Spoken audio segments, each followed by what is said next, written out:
the laws of the universe not possible. One useful thing to look at in the stability of a currency is the institution that insures it. In the case of the US dollar, the American government insures its value. Insures with an E, not an I. It used to be insured with an I based on gold. Yeah. It used to be insured by gold. Now it's only insured by the government. Yeah. And so one problem with that is that the US government inflates it constantly, and the US government is potentially losing its status as a world superpower as well. And I mean, I think that's almost a given at this point. Well, it's lost. Would you say, Nick? It's lost its status as the world dominant economic power because China's catching it. Japan was number 2. Japan's number 3 now. The US financial system is totally and utterly dependent on China for its supply. In other words, China is lending the Yanks money like there's no tomorrow, and the Yanks are giving the Chinese access to the American mainland as a market. So therefore, these two are joined at the hip. Now, if the US was economically dominant, then the US could push China around.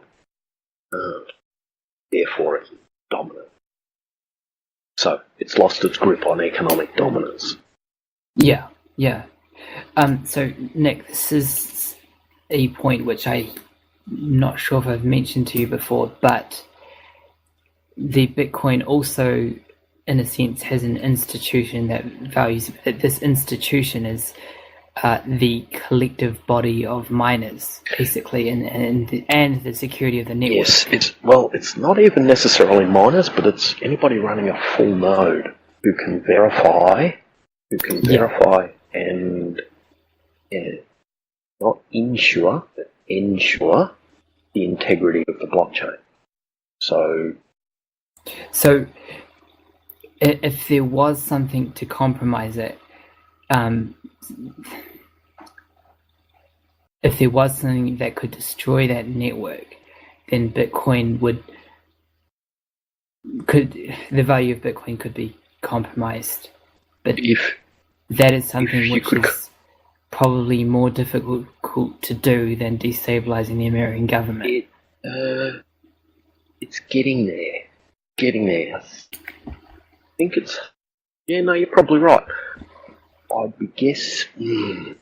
See, this is partly just due to the fact that the nodes are spread around the world. So, I mean, the US could fall, or China could fall. You could have any one country fall, and well, they would have predictable results on that country and the fiat currency of that country.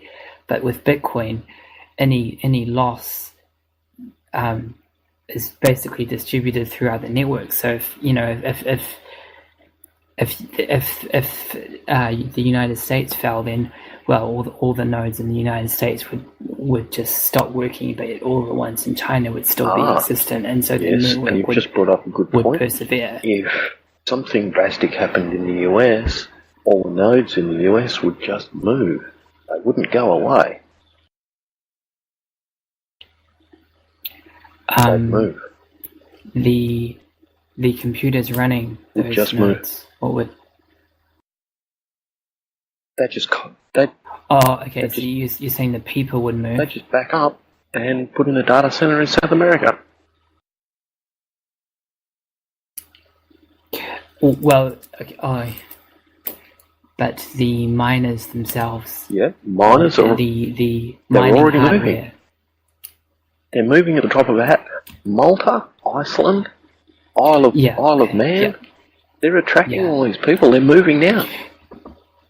Yeah.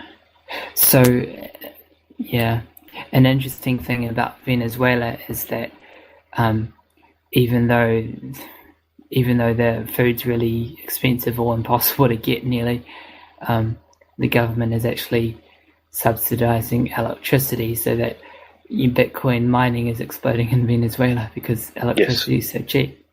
So even in a totalitarian heap of crap, you can still mine Bitcoin.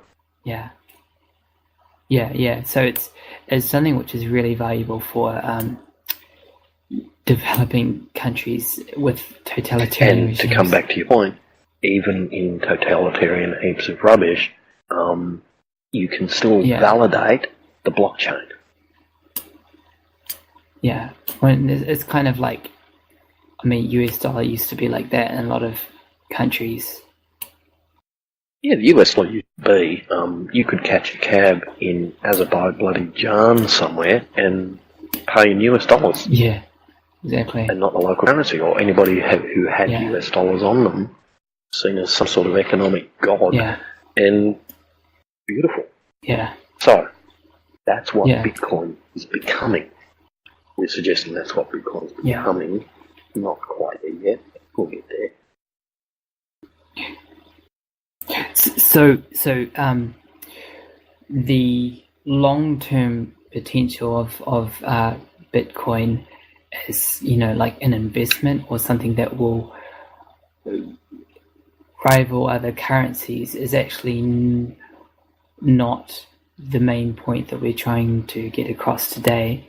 Yeah, we're not arguing a store of value. We're arguing a currency. Yeah, and the fact is that it is practically identical to other fiat currencies in the way that it can be traded. Yes. It's superior in a lot of ways because it also comes with a store of value. And it's more easily exchanged. It's because of its decentralized nature. You can give me your public key, and I can send you a Bitcoin right now. But the only thing really relevant to it being used as a currency is basically that it is used as a currency. Well, it's swappable with whatever is being used as currency. So, in other words, to give you for instance, I have a little box in the car. When I buy coffees or food, and I've got loose change, my loose change goes in that box. I build that loose change up to about 40 or 50 bucks. And when it gets to 40 or 50 bucks, I take it down to where I can exchange that for Bitcoin. I buy Satoshis with it.